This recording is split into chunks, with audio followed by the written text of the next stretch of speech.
Le communisme n'existe pas en URSS.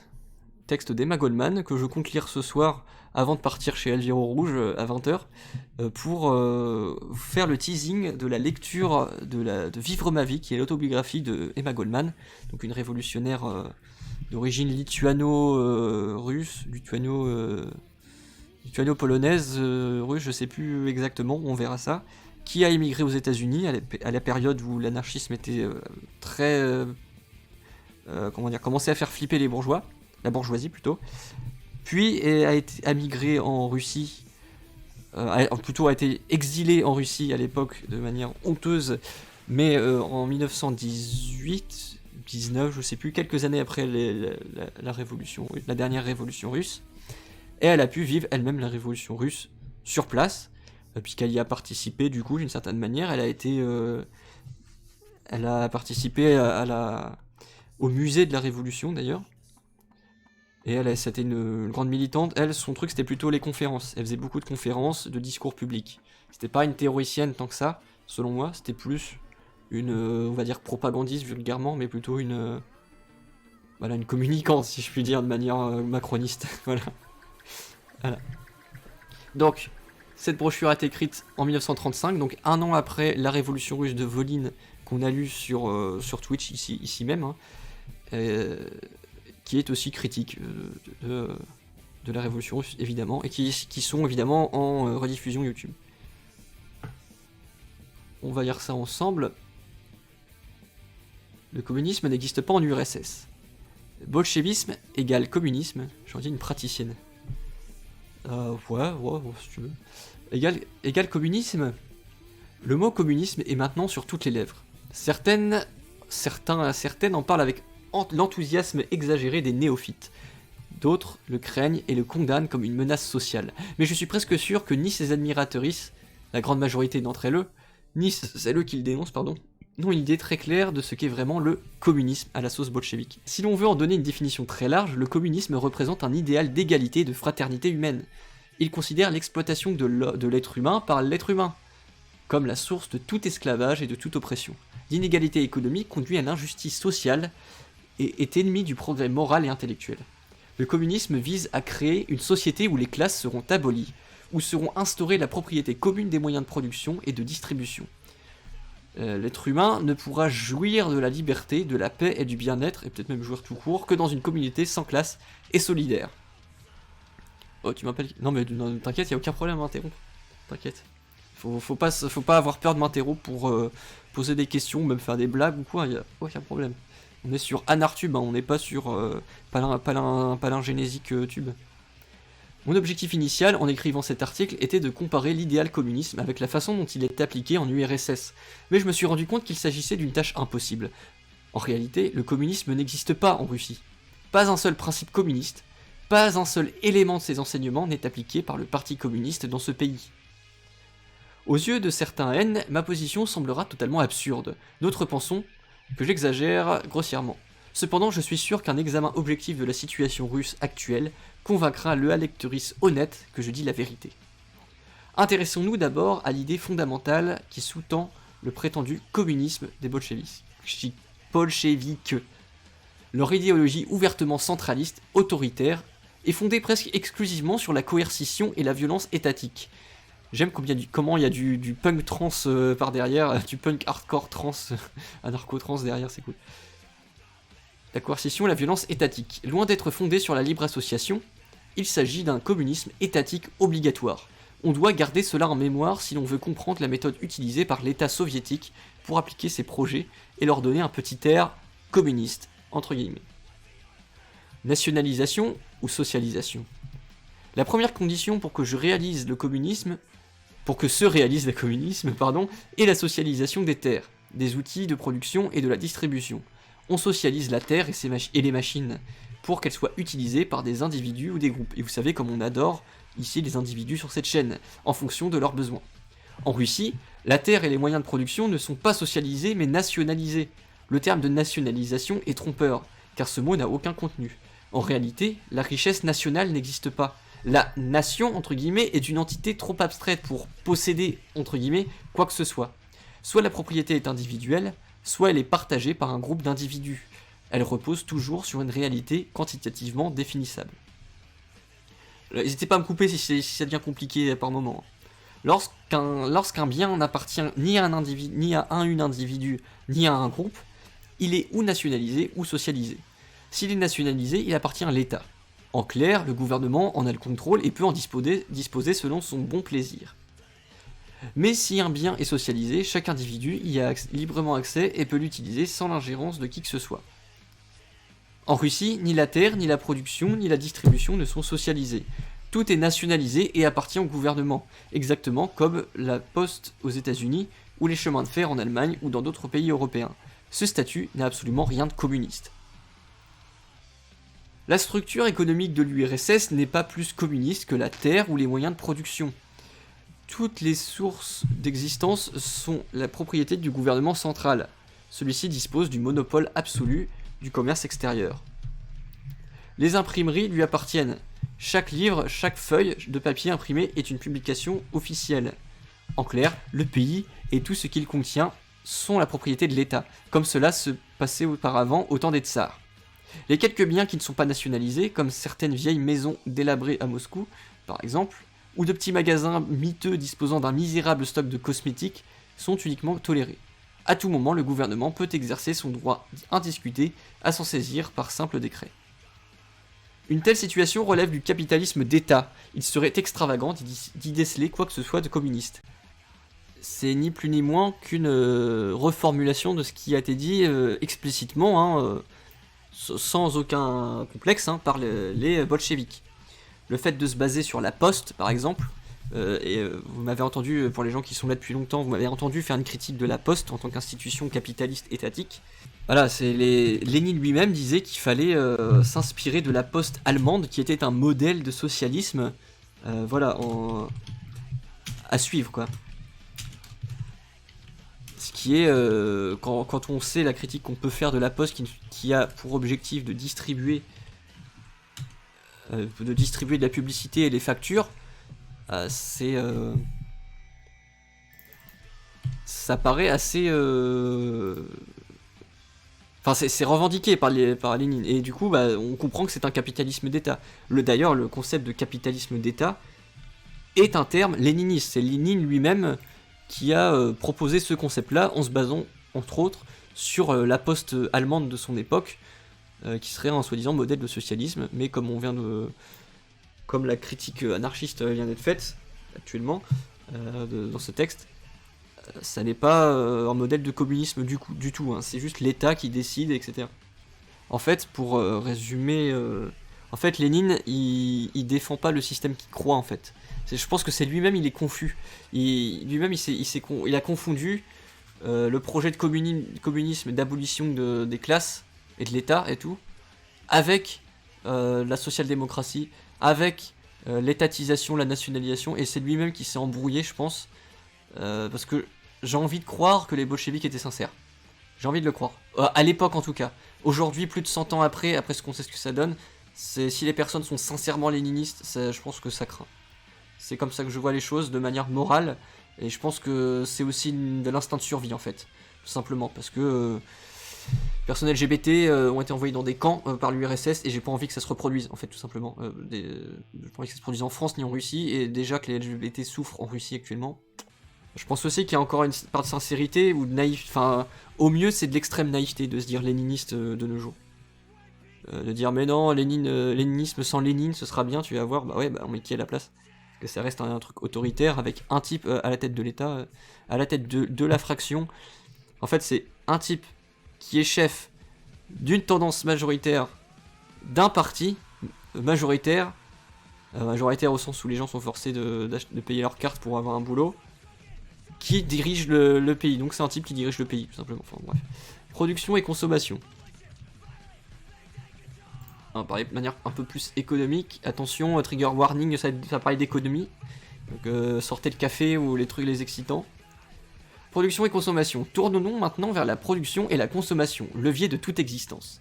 Peut-être y dénicherons-nous une dose de communisme qui justifierait que nous utilisions le terme communiste pour décrire la vie en URSS. Du moins à une certaine échelle. J'ai déjà fait remarquer que la terre et les outils de production sont propriété de l'État. Les méthodes de production et les quantités doivent être produites par chaque industrie dont chaque atelier, chaque fabrique, chaque usine sont déterminées par l'État, par le gouvernement central, qui siège à Moscou à travers ses différents organes. L'URSS est un pays très étendu, qui couvre environ 1/6 de la surface de la Terre quand même, abritant une population composite de 165 millions d'habitants et d'habitantes à l'époque. Elle comporte plusieurs grandes républiques, différentes ethnies et nationalités, et chaque région a ses besoins et intérêts particuliers. Point. Certes, la planification industrielle et économique a une importance vitale pour le bien-être d'une communauté. Le véritable communisme, l'égalité économique entre les êtres humains et entre les communautés, exige que chaque communauté organise la planification la meilleure et la plus efficace en se fondant sur ses nécessités et possibilités locales. Une telle planification repose sur la liberté complète de chaque communauté de produire et de disposer de ses produits selon ses besoins qu'elle doit fixer elle-même. Chaque communauté doit échanger sur surplus avec d'autres communautés indépendantes sans que nulle autorité externe n'intervienne. Telle est la nature fondamentale du communisme sur le plan politique et économique. Cela ne peut pas fonctionner ni être possible sur d'autres bases. Le communisme est nécessairement libertaire, anarchiste. On ne décèle pas la moindre On ne décèle pas la moindre trace d'un tel communisme, du moindre communisme même, en Russie soviétique. En fait, la seule allusion à une telle organisation est considérée comme un crime là-bas, et toute tentative de la mettre en pratique serait punie de mort. La planification industrielle, ainsi que tous les processus de production et de distribution, se trouvent entre les mains du gouvernement central. Le Conseil économique suprême est uniquement soumis à l'autorité du Parti communiste. Il est totalement indépendant de la volonté ou des souhaits des gens qui forment l'Union des républiques socialistes soviétiques. Son travail est conditionné par les politiques et les décisions du Kremlin. C'est pourquoi la Russie soviétique a exporté d'énormes quantités de blé et d'autres céréales, tandis que de vastes régions dans le sud et le sud-est de la Russie étaient frappées par la famine, au point que plus de 2 millions de personnes sont mortes de faim en 1932-1933. La raison d'État, entre guillemets, est entièrement responsable de cette situation. Cette expression a toujours servi à masquer la tyrannie, l'exploitation et la détermination des dirigeants à prolonger et perpétuer leur domination. Et j'insiste sur l'inclusif parce que dans les faits, il y avait des femmes au gouvernement soviétique, faut pas l'oublier. Et puis sans doute d'autres personnes que des hommes cis et des femmes cis d'ailleurs, mais on ne le saura jamais. En passant, je signalerai que malgré la famine qui a affecté tout le pays, et le manque des ressources les plus élémentaires pour vivre en Russie, le premier plan quinquennal visait uniquement à développer l'industrie lourde, industrie qui sert ou peut servir à des objectifs militaires. Il en est de même pour la distribution et toutes les autres formes d'activité. Non seulement les bourgs et les villes, bourg ça va être au sens de campagne, et les villes, mais toutes les parties constitutives de l'Union soviétique sont privées d'existence indépendante, puisqu'elles ne sont que de simples vassales de Moscou. Leurs activités économiques, sociales et culturelles sont conçues, planifiées et sévèrement contrôlées par la dictature du prolétariat, je cite, à Moscou. Pire, la vie de chaque localité et même de chaque individu, et pourtant on adore les individus nous, dans les prétendues républiques dites socialistes, est gérée dans le moindre détail par la ligne générale, entre guillemets, fixée par le, entre guillemets, centre, pardon. En d'autres termes, par le comité central et le bureau politique du parti, tous deux contrôlés d'une main de fer par un seul homme. Vous savez qui une personne, puis une autre. Les cigares changent de bouche. Comment certains peuvent appeler communisme cette dictature, cette autocratie plus puissante et plus absolue que celle de n'importe quel tsar? Cela dépasse mon imagination. La vie quotidienne en URSS. Examinons maintenant comment le communisme bolchevique influence la vie des masses et de l'individu. Et des individus, j'ai envie de dire même. Certains et certaines naïveux croient qu'au moins quelques caractéristiques du communisme ont été introduites dans la vie du peuple russe. Et je souhaiterais que cela fût vrai, car ce serait un gage d'espoir, la promesse d'un développement potentiel dans cette direction. Malheureusement, dans aucun des aspects de la vie soviétique, ni dans les relations sociales, ni dans les relations individuelles, on n'a jamais tenté d'appliquer les principes communisme sous une forme ou sous une autre. Comme je l'ai souligné auparavant, le fait même de suggérer que le communisme puisse être libre et volontaire est tabou en Russie. Une telle conception est considérée comme contre-révolutionnaire et relève de la haute trahison contre l'infaillible Staline et le sacro-saint parti communiste. C'est vrai que Staline était déjà au pouvoir à l'époque. Mettons de côté un instant le communisme libertaire anarchiste. On ne trouve même pas la moindre trace dans la Russie soviétique d'une manifestation quelconque de communisme d'État, fût-ce sous une forme autoritaire, comme le révèle l'observation des faits de la vie quotidienne dans ce pays.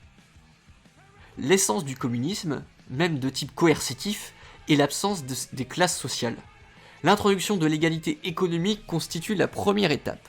Telle a été la base de toutes les philosophies communistes, même si elles diffèrent entre elles sur d'autres aspects. Leur objectif commun était d'assurer la justice sociale.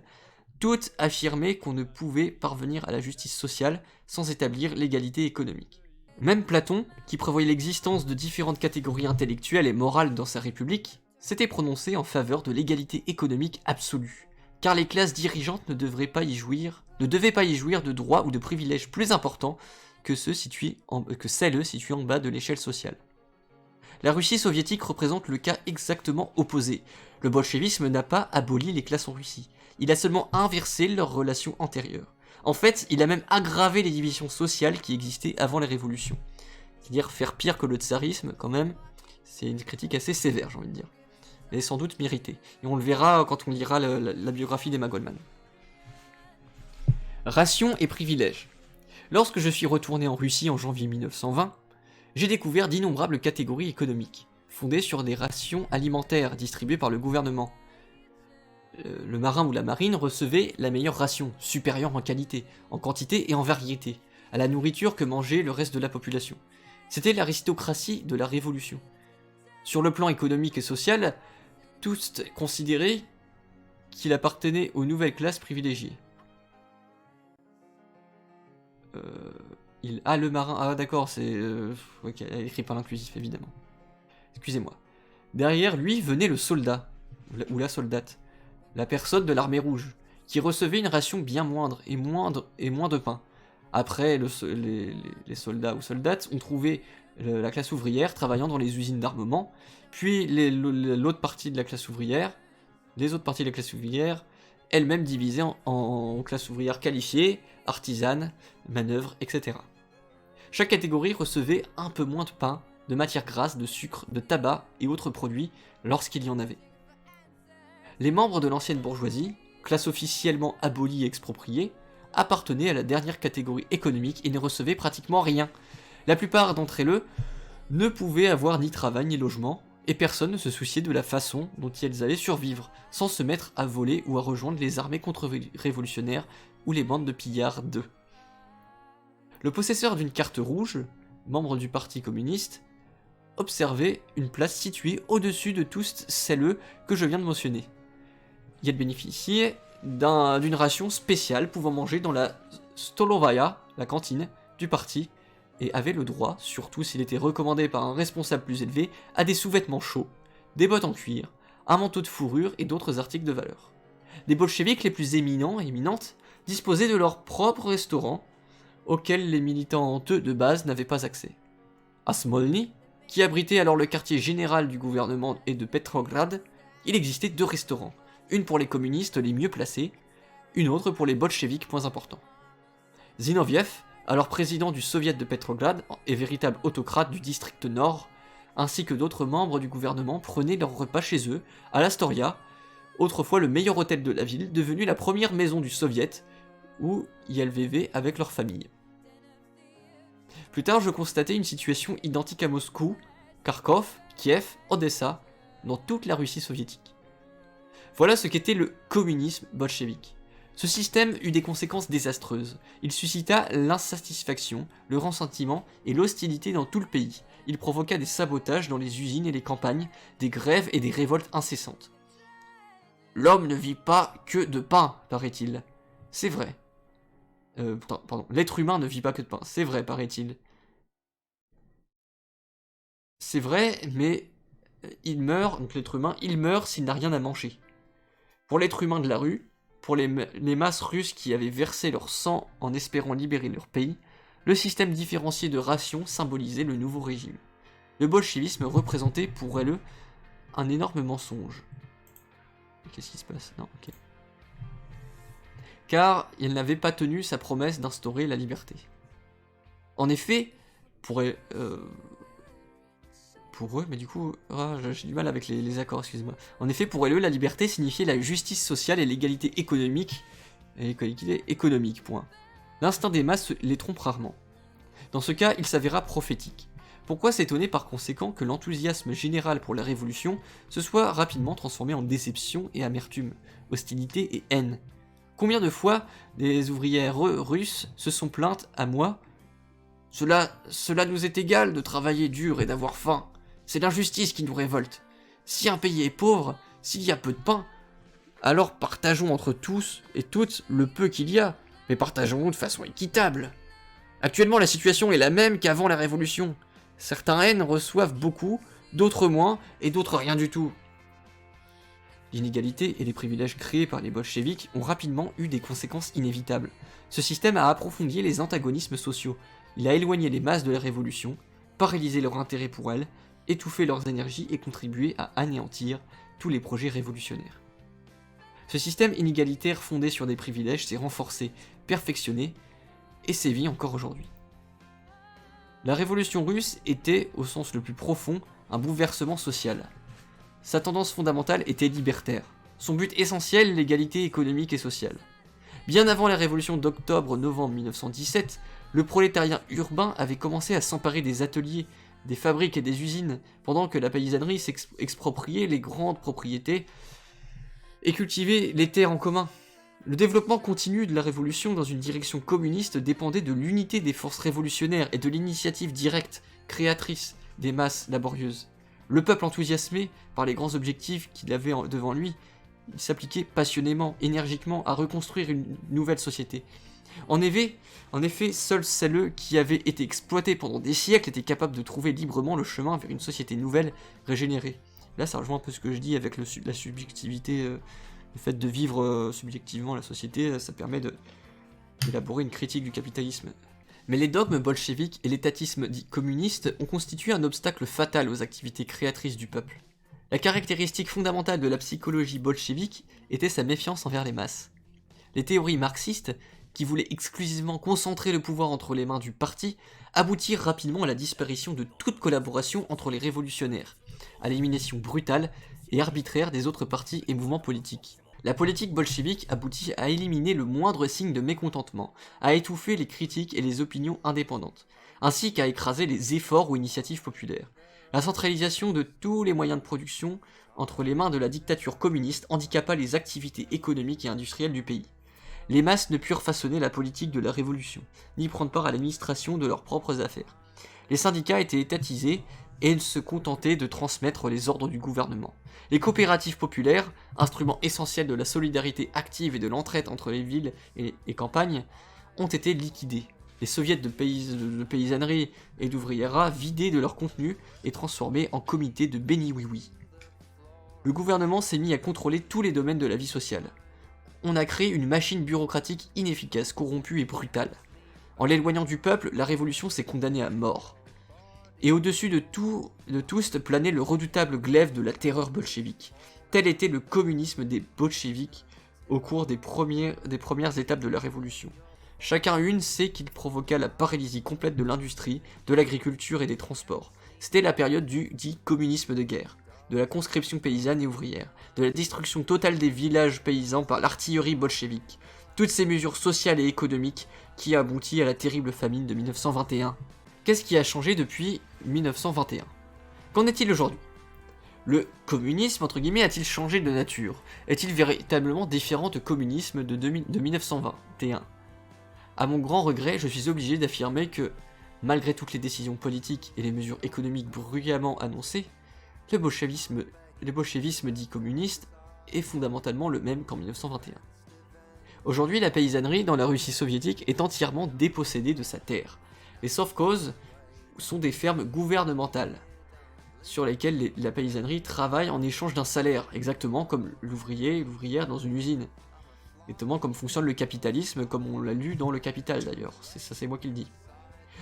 Les bolcheviks appellent cela l'industrialisation, entre guillemets, de l'agriculture, la transformation du paysan en prolétaire. Dans le kolkhoz, la terre n'appartient que nominalement au village. En fait, elle est propriété de l'État. Celui-ci peut à tout moment, et il le fait souvent, réquisitionner les membres du kolkhoz et leur ordonner de partir travailler dans d'autres régions, ou les exiler dans de lointains villages parce qu'ils n'ont pas obéi à ses ordres. Les kolkhozes sont gérés collectivement, mais le contrôle gouvernemental est tel que la terre a été en fait expropriée par l'État. Celui-ci fixe les impôts qu'il veut. Il décide du prix des céréales ou des autres produits qu'il achète. Ni le paysan individuel ni le village soviétique n'ont leur mot à dire. Imposant de nombreux prélèvements et emprunts étatiques obligatoires, le gouvernement s'approprie les produits des kolkhozes. Il s'arroge également le droit, en invoquant des délits réels ou supposés, de les punir en réquisitionnant toutes leurs céréales. Et là, acquiesce que l'eau est pratique, effectivement. On s'accorde à dire que la terrible famine de 1921 a été provoquée surtout par la Razverstka, l'expropriation brutale en vogue à l'époque. C'est à cause de cette famine et de la révolte qui en résulta que Lénine décida d'introduire la NEP, la nouvelle politique économique, qui imita les expropriations menées par l'État et permit aux paysans, à la paysannerie de disposer de certains de leurs surplus pour leur propre usage. La NEP améliora immédiatement les conditions économiques dans ce pays. La famine de 32 à 33 fut déclenchée par des méthodes dites communistes semblables, la volonté d'imposer la collectivisation. On retrouva la même situation qu'en 1921, ce qui força Staline à réviser un peu sa politique. Il comprit que le bien-être du pays, surtout à dominante agraire comme la Russie, dépend principalement de la paysannerie. Le slogan fut lancé. Il fallait donner à la paysannerie la possibilité d'accéder à un bien-être entre guillemets plus grand. Cette nouvelle politique n'est qu'une astuce, un répit temporaire pour la paysannerie. Elle n'est pas plus communiste que la précédente politique agricole. Depuis le début de la dictature bolchevique, l'État n'a fait que poursuivre l'expropriation, avec plus ou moins d'intensité, mais toujours de la même manière. Il dépouille la paysannerie en édictant des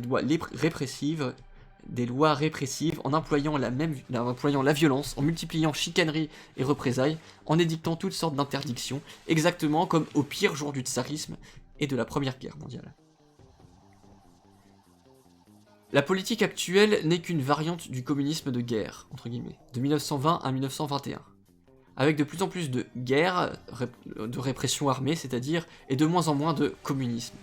Son égalité est celle d'un pénitencier, sa liberté est celle d'un groupe de forçats enchaînés. Pas étonnant que les bolcheviks affirment que la liberté est un préjugé bourgeois. Les turiféraires... ça veut dire quoi, turiféraire? Turiféraire désigne un servant d'hôtel chargé de maniement de l'encensoir. Ah, ok, donc c'est des dogmatiques.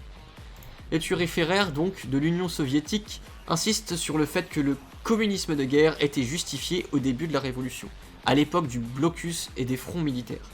Mais plus de 16 années ont passé.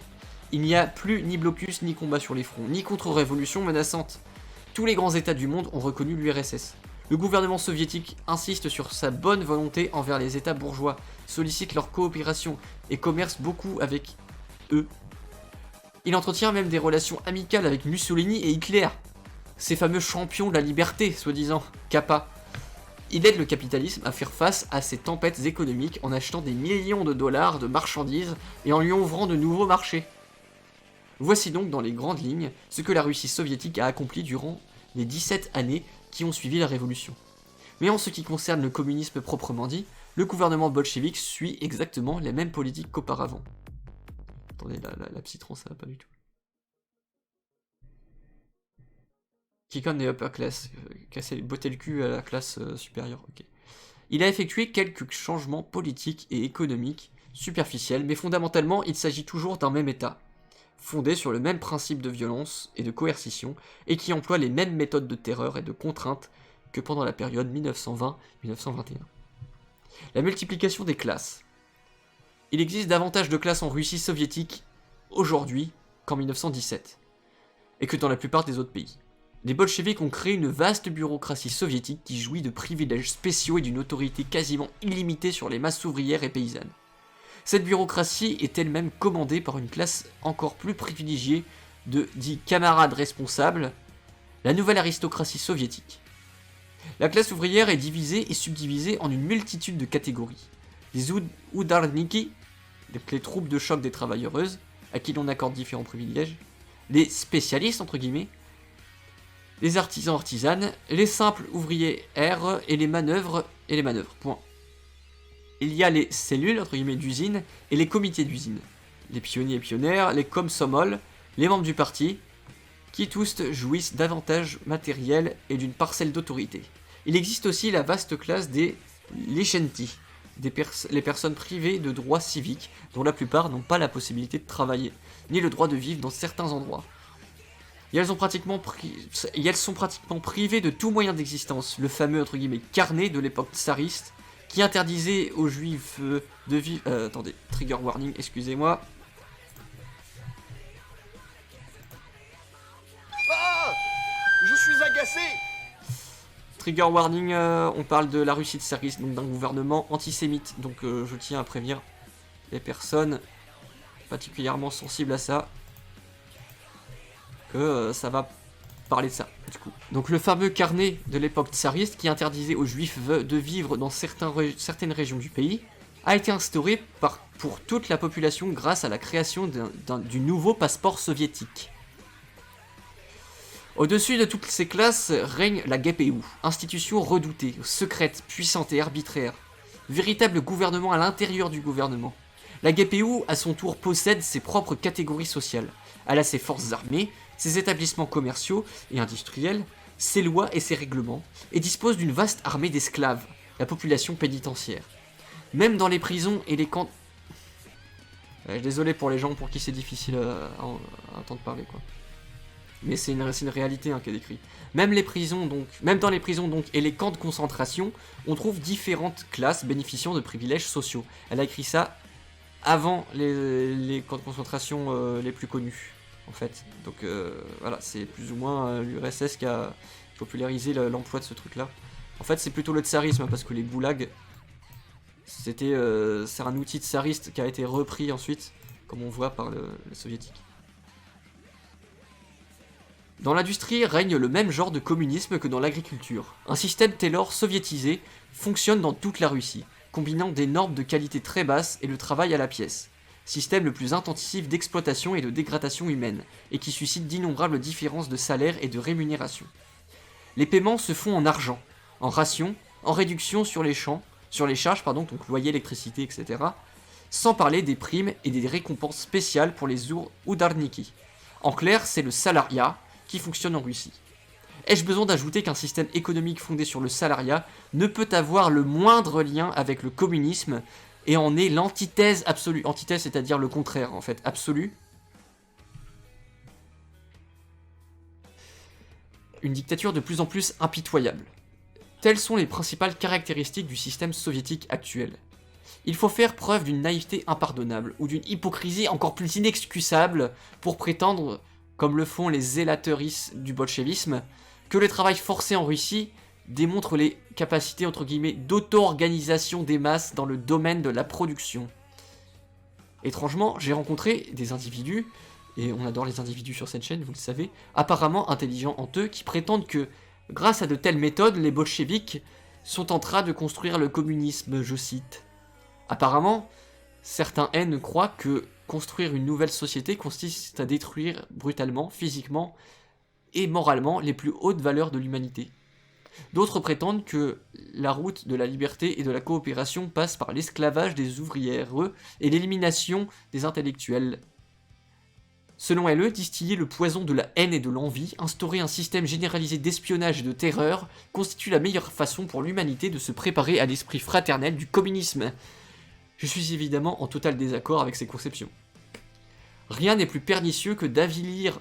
Avilir, ça veut pas dire genre asservir. Je vais être sûr. Je pense que c'est ça, mais je vais être sûr. Rendre méprisable, déshonoré. Ah bah du coup, je le savais même pas moi-même. Ok. Rendre méprisable, déshonoré. Je ne plus ah oui. Rien n'est plus pernicieux donc que de mépriser un être humain et d'en faire le rouage d'une machine sans âme, de le transformer en cerf, en espion ou en victime de cet espion. Rien n'est plus corrupteur que l'esclavage et le despotisme. L'absolutisme politique et la dictature ont de nombreux points communs. Les moyens et les méthodes utilisés pour atteindre un but donné finissent par définir l'objectif. L'idéal du communisme, du socialisme, a cessé depuis longtemps d'inspirer les chefs bolcheviques. Le pouvoir et le renforcement du pouvoir sont devenus leur seul but. Mais la soumission abjecte, l'exploitation et l'avilissement des personnes ont transformé la mentalité du peuple. Ça, je suis pas sûr en vrai.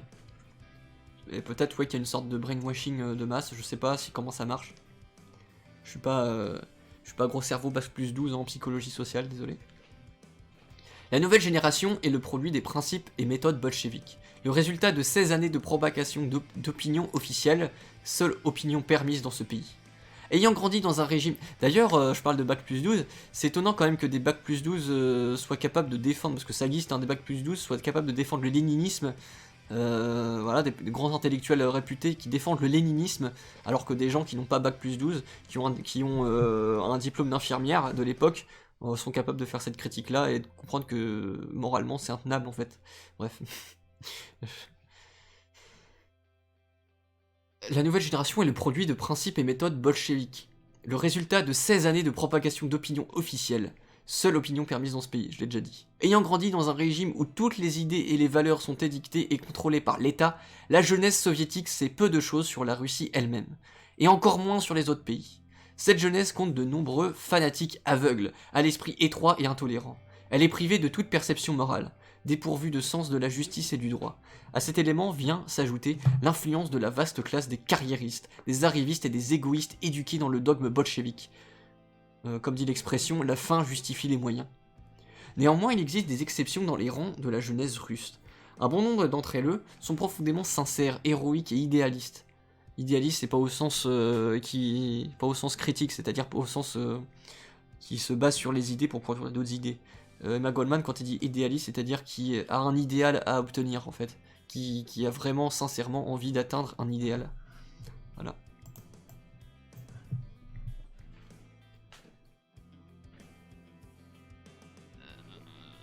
Je devrais faire des marque-pages comme ça, voilà, idéaliste, j'étais là. Yel voit et sente la force des idéaux que revendique bruyamment le parti. Yel se rend compte que les masses ont été trahies. Yel souffre profondément du cynisme et du mépris que le parti prône envers toute émotion humaine. La présence des komsomol dans les prisons politiques soviétiques, les camps de concentration et l'exil, et les risques incroyables de certains d'entre eux prennent pour s'enfuir dans ce pays, prouvent que la jeune génération n'est pas seulement composée d'individus serviles ou craintifs. Non, toute la jeunesse russe n'a pas été transformée en pantin, en fanatique ou en adorateur du trône de Staline et du mausolée de Lénine.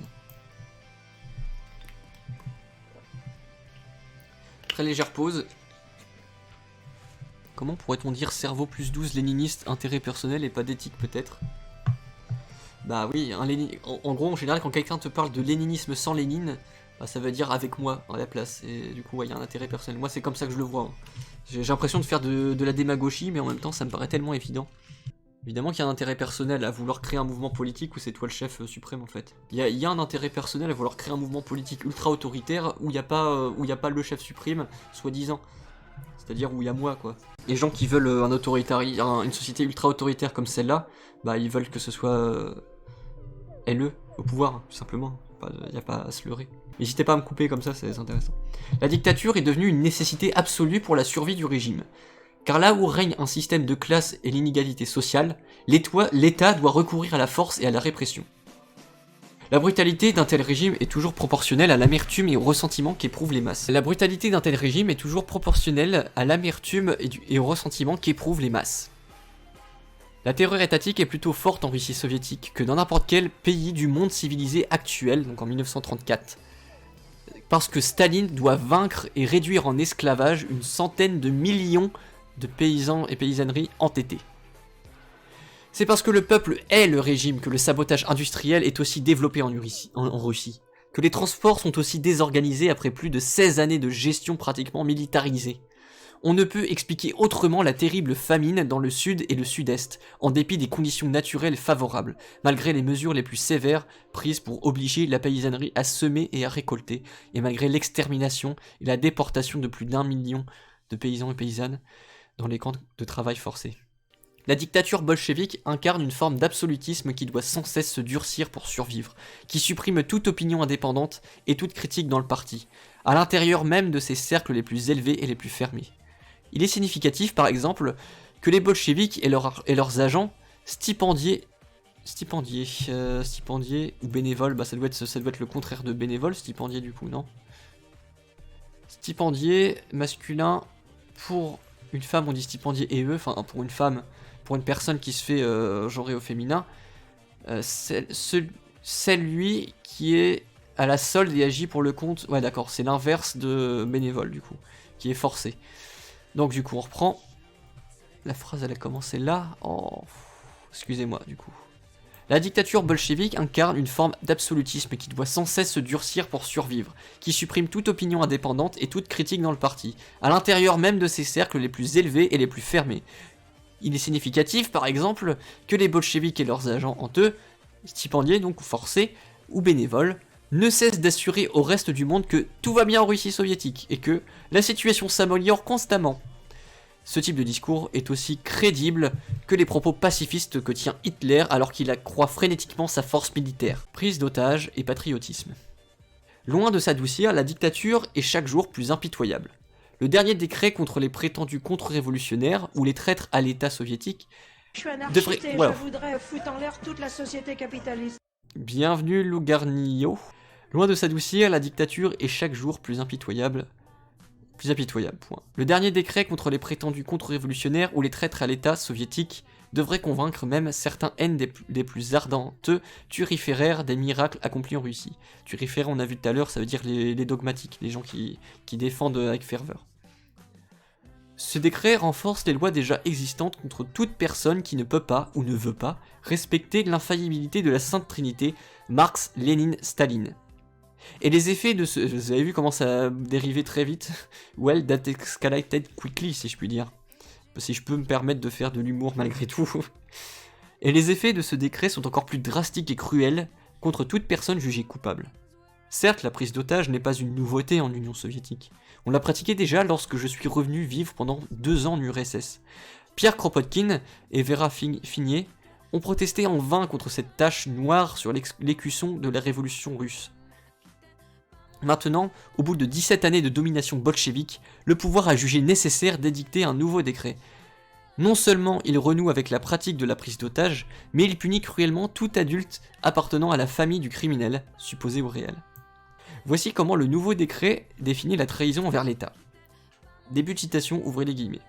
Tout acte commis par une citoyenne de l'URSS et qui nuit aux forces armées de l'URSS, à l'indépendance ou à l'inviolabilité du territoire, tels que l'espionnage, la trahison du secret militaire ou de secret d'État, le passage à l'ennemi, la fuite ou le départ en avion vers un pays étranger. Quand même. Les traîtres ont bien sûr toujours été fusillés. Ce qui rend ce nouveau décret encore plus terrifiant, c'est la cruelle punition qu'il exige pour tout individu, et vous savez comment on apprécie les individus ici, vivant avec la malheureuse victime ou qui lui apporte de l'aide, que le complice soit au courant du délit ou en ignore l'existence.